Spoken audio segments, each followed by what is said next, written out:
Hi, how are you? My name is Rick Suarez. I'm the creator of the Nutty Professor. Today's math problem is about tax effect, also known as tax shelter. This is what you do with, well, what happens after NOI, right? We all have learned from PGI to NOI. This here is considered the income approach. Now what happens? What are all these numbers, right? So what takes place from this point on is what can the investor deduct from their investment? Well, the first thing they can deduct, obviously, is the debt service or the mortgage payment. After that, you have what is called the before tax cash flow, also known as cash flow, right? Then you have the tax. Now, the tax is not just any tax. You have to go back and rebuild, right? You're going to have to go back to NOI and rebuild the NOI. What do I mean by that? Remember that the expense right here includes what? Reserves. So if you're allowed to put money in reserve, and the more money you put in reserve, the less money you're going to show as income. IRS is very much aware of this, so they're saying, no, no, no, no. You got to bring back the reserves and add it to the NOI, and that becomes your true NOI, right? Because we all know the reserves is just money that you put away for a rainy day because things aren't going to happen. So that's why I have a plus here. Here you bring back the NOI. You have to re-add the reserves for replacements, the rainy day money that you put away. Then you get to deduct your mortgage interest and your tax depreciation. Now, the tax depreciation that we're talking about, it is straight line depreciation. And what are we referring to here? Well, here, what we're looking at is, let's just look at an example of 500,000. If it's residential, right? Residential is 27.5. If it's commercial or non-residential, as IRS sees it, is 39 years. Now, you have to be careful here because in the real estate side, we're aware that unit 1 to 4 is always residential. Anything above that is considered commercial. However, IRS don't see it like that. IRS sees where someone lives permanently residential. Right now, for an investor to own all these units, let's say he owns a duplex, a triplex, quadruplex, 10 units, 20 units, it doesn't matter. He cannot live in any one. He cannot live, I'm going to live in unit 1, I'm going to manage the whole thing, but then I'm going to use the tax depreciation. You cannot do that. You cannot live in the property in any of the units, right? So how does this work? Well, let's just take 500,000 and let's see this as residential. You simply divide by 27.5. Let me do the math real quick. And this is going to give you 18,181 with 81 cents. Odd number, but that's the number you get. So it's 18,181.81 cents. This is how much the owner of that property, the investor, right, is able to get as a tax credit, right? As a tax credit. It's not money you're getting back, you're getting it as a tax credit. So therefore, that's a great beginning. In other words, you come in at a negative 18,181. Now, you don't have to choose, you don't have to do straight line depreciation. A lot of investors choose not to, but you could do it. You get it's a huge amount of savings. I would definitely recommend it. But I'm not an accountant, so please speak to your accountant for more advice. And the reason that some investors don't do it, I'm going to show you right here. Let's say that this investor held this for 10 years and he made 181,1081. I'm just guessing at the number. I just multiplied times 10 pretty much out of 0. Okay, so this is how much he's been able to credit himself. IRS has allowed him to credit that amount. But now, after 10 years, the investor says, you know what, I had enough. I want to sell this place. I want to retire. I want to do whatever. I want to get the money and do something else. So we have 181,810. Let's just leave it there. That the investor has been able to reduce or help himself through IRS in a tax break. Perfectly legal, right? However, once he sells, IRS says, well, hold on a second there, Bobby. You've had a great time. We've given you all kinds of ways to save money. However, now is our turn, and IRS is going to expect for you to pay back 25% of this amount. So given a round figure, that can be it.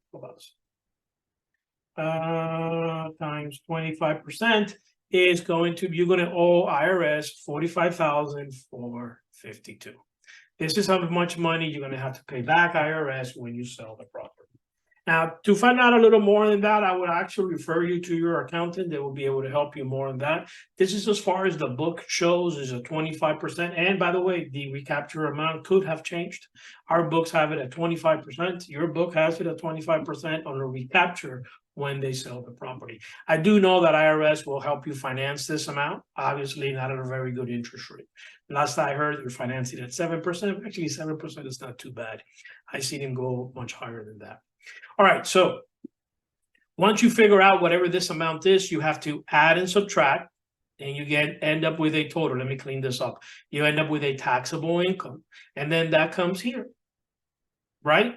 And then you subtract, and whatever you end up with, it is where the investor is going to get taxed, right? Whatever his percentage is it 15, 20, 35? I don't know. That's a question for your accountant, right? And that's how you get taxed, and this is how IRS looks at your property. Now let's look at a real problem, right? Because at the end, this is about the math problem that you're going to get on the test. So here's a problem right here.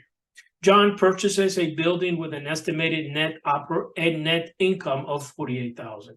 So let's go ahead and put that right in. Right, and then I'm going to just put a line through it so I make sure I don't put it back. The depreciation for income tax purposes is $12,000. What is that?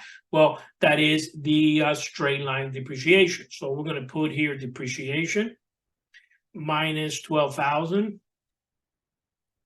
for the year of purchase, and reserves for replacements are $7,500. Now, what must we do with the reserves? We must add it back.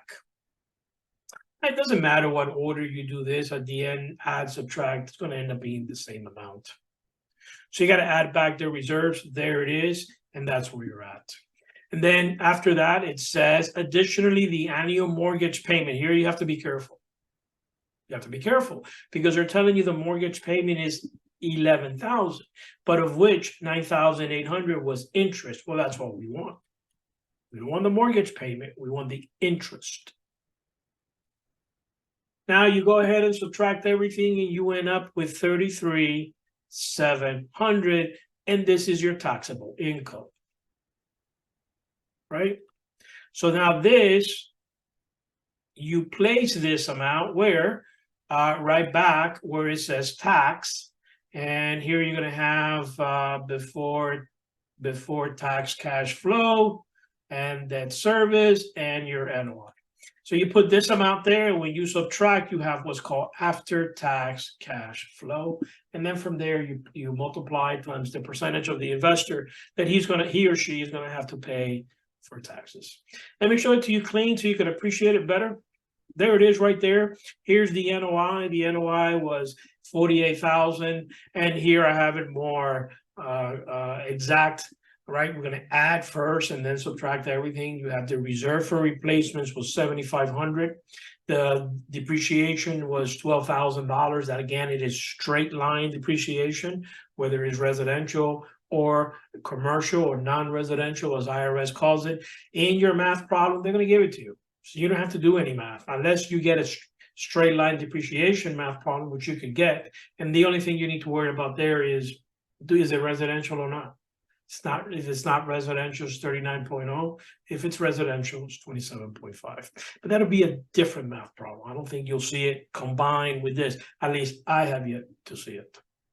Then you have the mortgage interest, which was $9,800, and here is your $33,700. That's the total that goes in the tax bracket, and you're good to go.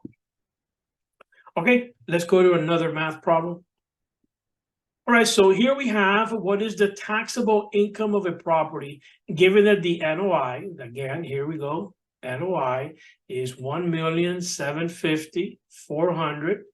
Expenses total 1,340,000, which includes 225 reserved for replacements. Okay. Now, what is it that we need here? Well, we need this, right? Because we're going to add the reserves, and it's $225,000. Interest amounted into 975, and that is a subtraction. And again, this is the interest and the interest, and this is the depreciation. Depreciation is 275,000. So this was not a difficult math problem, but the idea is that you have to know the pattern, right? You have to know that you have to go back to NOI, you have to re-add the reserves, then you could take the interest and you could take the depreciation.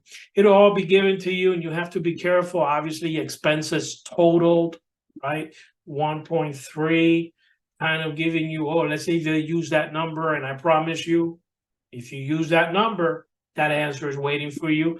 Remember, they have 4 spots to fill, and they'll be more than happy to use the 1350 as an answer with everything else and give you an off the wall, and you get the answer. You did it wrong, but you see the answer, right?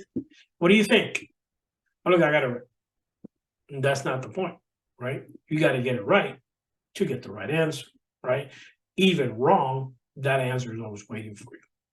All right, so what's the total here? It's 725,000, and this becomes your taxable income. That's it. There's really nothing else. Let me show it to you clean so you can appreciate it better. There is the NOI.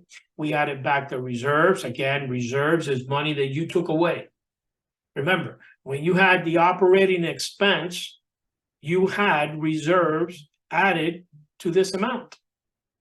Okay, you added the reserve. So IRS says, no, you got to bring it back because we need to put it for the tax purposes. So then this is the interest that's paid on the mortgage, and this is the straight line depreciation, no matter what it is. Excuse me, if it's a commercial or not, well, actually they call it non-residential or residential, your math problem will actually give you the depreciation or an easy way to figure it out. All right, then this is 725, and this ends this math problem. I hope I made that a little bit more clear for you. Thank you for being here. If you like my content, please like, share, and subscribe. Until next time, thank you very much. Many blessings.